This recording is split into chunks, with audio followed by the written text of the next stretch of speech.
es autorregulado y llega a esta meseta. Sin embargo, en pacientes con síndrome hepatorenal, por tener una actividad del sistema nervioso simpático, sistema nervioso angiotensina, sucede un desplazamiento de la curva hacia la derecha, donde vemos que los pacientes se benefician de flujo renal incrementado, aun cuando la presión arterial media sube hasta 90 milímetros de mercurio.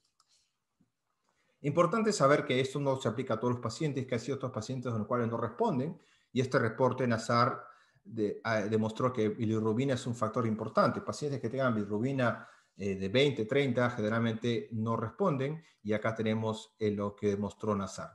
Ahora, ¿cómo tratamos de integrar todos estos conceptos de que hay situaciones en las cuales el paciente tiene un síndrome funcional, pero en otros casos puede haber otros factores patológicos? Tratamos de esta es una proposición, un modelo teórico que tenemos evidencia circunstancial indirecta, pero no está todavía establecido en forma concreta, donde vemos pacientes que generalmente se presentan en estadio, digamos, estrictamente funcional, donde hay una hipoperfusión renal. En esos pacientes, típicamente el sedimento urinario no muestra ningún hallazgo significativo, puede mostrar cilindros hialinos, pero nada más de eso. Luego vemos a pacientes que tal vez tengan ya la bilirrubina de 15, 18, que tengamos pacientes que tengan cierto nivel de daño tubular y podamos ver estos cilindros granulosos, que no son muy oscuros, son cilindros granulosos finos, teñidos por la bilirrubina, tal vez recordando el reporte del año 74, del año 59, perdón, de Papert, de repente se referían a este tipo de cilindros, no hay fotografías para saberlo. Entonces, eso no te descarta que todavía existe una respuesta funcional y vemos que estos pacientes todavía pueden responder. Pero también llegamos a estos pacientes en los cuales los cilindros ya son oscuros, tenemos células epiteliales tubulares formando cilindros. Entonces, uno se imagina que estos pacientes probablemente ya tengan un daño más tubular y la respuesta hemodinámica es improbable a estas alturas. Entonces, en resumen, estamos hablando de dos espectros. Un espectro en el cual tenemos pacientes en el lado izquierdo aquí, donde hay mucha evidencia para sugerir que el paciente no tiene síndrome hepatorenal.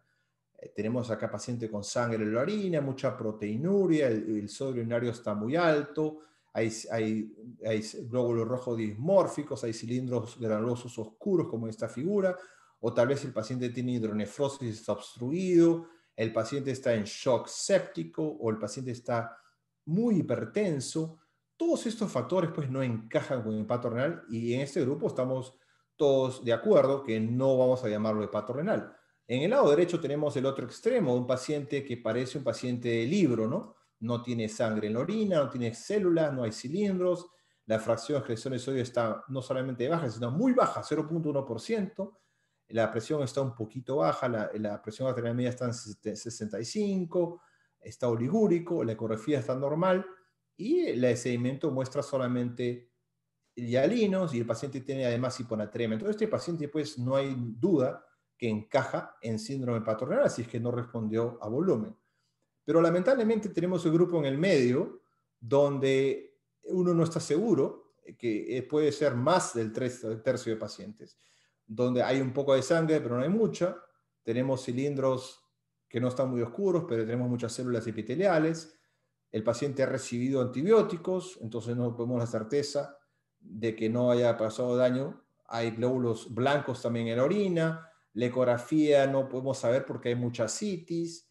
El paciente por ahí tiene hipertensión pulmonar en la ecografía, entonces no sabemos si hay un problema de falla cardíaca. Es decir, se presenta una situación mucho más complicada. En ese caso, lo único que podemos decir es posible que sea hepatorenal, pero tener una certeza clara no es para mí, desde el punto de vista veraz. No, ahora, lo que les quiero mostrar acá es que lo que muestro en azul son factores fenotípicos que no están considerados en los criterios del Club de ascitis. Por eso es que yo tengo cierta objeción con estos criterios porque son demasiado simplificados.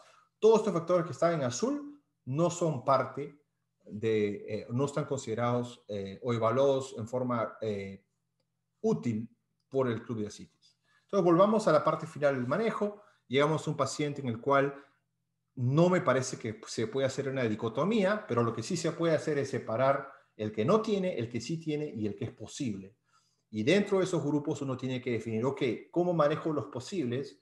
Uno tiene que ver todo el cuadro clínico, los factores, el fenotipo, el pronóstico del paciente, y en base a eso determinar si es probable o improbable que el paciente sea beneficiado de terapia vasoconstrictora. Obviamente estamos tratando de desarrollar evidencia que nos ayude a separar a los posibles de los definitivos, pero eso todavía no lo tenemos para compartirlo con ustedes. Una vez que decidimos si vamos a tratar o no tratar, se arranca la terapia vasoconstrictora con o sin albúmina, porque si el paciente tiene hidrotórax, está con una cánula de oxígeno, tiene edema, ascitis tensa, compresión intraabdominal, me parece que dar albúmina es algo iatrogénico y debería ser evitado. Es más, esos pacientes, una vez que uno lo maneja y le sube la presión, se le puede tranquilamente manejar con diuréticos. Lo que nosotros recomendamos es incrementar la presión arterial media por 15 milímetros de mercurio con respecto al basal, o más o menos apuntar una presión arterial media alrededor de 85 milímetros de mercurio. Nosotros recomendábamos midodinoctotida y norepinefrina para los casos más avanzados.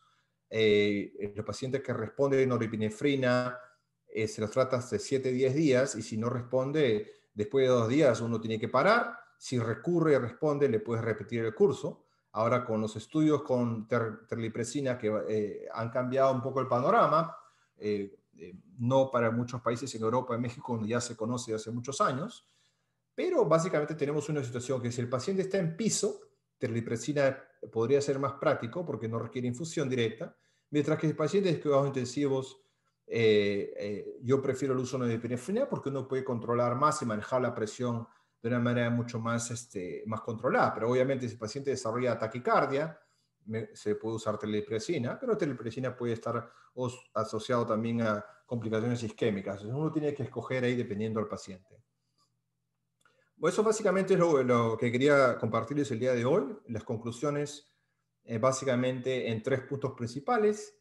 Lo que les quise presentar el día de hoy, que la patogénesis del síndrome hepatorenal se sigue sustentando en una condición de una hipoperfusión renal, pero les he querido presentar que existen otros procesos patológicos que pueden coexistir, y es nuestra labor como nefrólogos determinar si está presente y manejarlos en forma adecuada.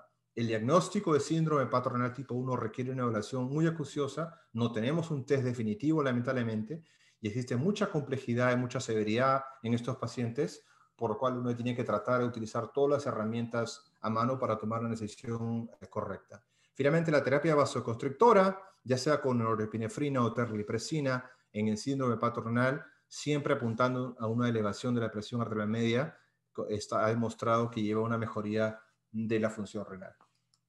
Básicamente agradecer nuevamente la invitación a Abel, y bueno, acá darle crédito al equipo de investigación que tenemos en Ochsner, que han permitido algunos trabajos que estamos haciendo y que seguiremos haciendo en el futuro, y compartirles también acá nuestra dirección de Twitter, donde estamos muy activos con poniendo cosas relacionadas con síndrome hepatorenal, y también la página de Twitter de nuestro departamento, y de un consorcio, el consorcio HRS Harmony, que es un consorcio de investigadores en Estados Unidos, donde estamos trabajando para mejorar el diagnóstico y tratamiento de síndrome hepatorenal. Les recomiendo que nos sigan también en Twitter. Estaremos próximamente publicando los avances con terlipresina en Estados Unidos. Muchísimas gracias, y estaría dispuesto a atender sus preguntas.